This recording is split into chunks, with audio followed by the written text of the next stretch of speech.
Markets had a very strong month again in October, not really as strong as what we'd seen in September, but equities gained about 5% globally during the month.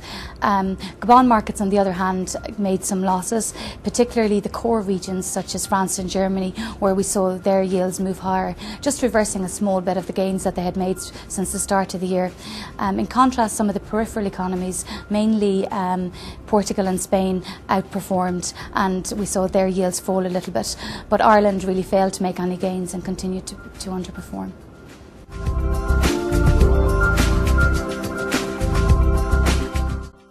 There was two big themes that we continued to see in October for markets. The first was that the US earnings season started, and the second one was central banks were really active, both in developed markets such as the US and Japan, but also in the peripheral markets of China.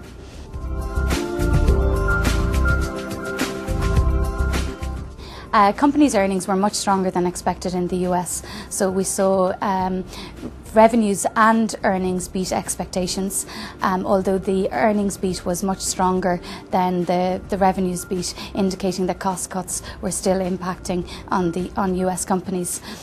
We saw that companies with exposure to the economy, particularly the technology sector and some of the commodity-related sectors, really reported the strongest earnings during the quarter. There was some concern again about the guidance into 2011.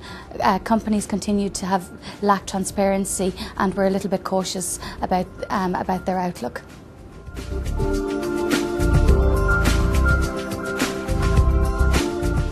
Well, in the US we continue to see an awful lot of activity around the Federal Reserve. So because the unemployment report and the inflation reports in the US have continued to disappoint, the central bank now looks set to announce a quantitative easing programme when it meets at the start of November.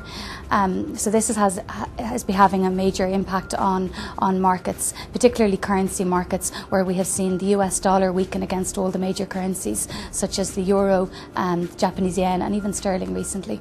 In Japan, we've also seen that their central bank cut rates in October. It's just by a small bit. It was 0.1, and they cut it down to 0 during the month on concerns about deflation in their economy. And they also announced additional liquidity, which would hope to help the banking sector start lending again. Then on the other side of things, we saw China actually raise rates because inflation in China has been coming in much stronger than expected, particularly as a result of rising food prices.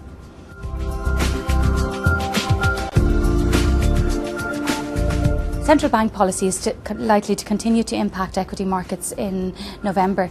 The Federal Reserve meeting is on the 3rd of November, and this is likely to create a lot of volatility around it. There's very high expectations built into markets on that the Fed will will buy somewhere between 500 billion and $1 trillion US bonds, and unless these expectations are met, we could see some of the reversal in markets that has been building for the last 2 months. So this could lead to weaker equity markets, maybe a stronger US dollar, and maybe further rises in government bond yields.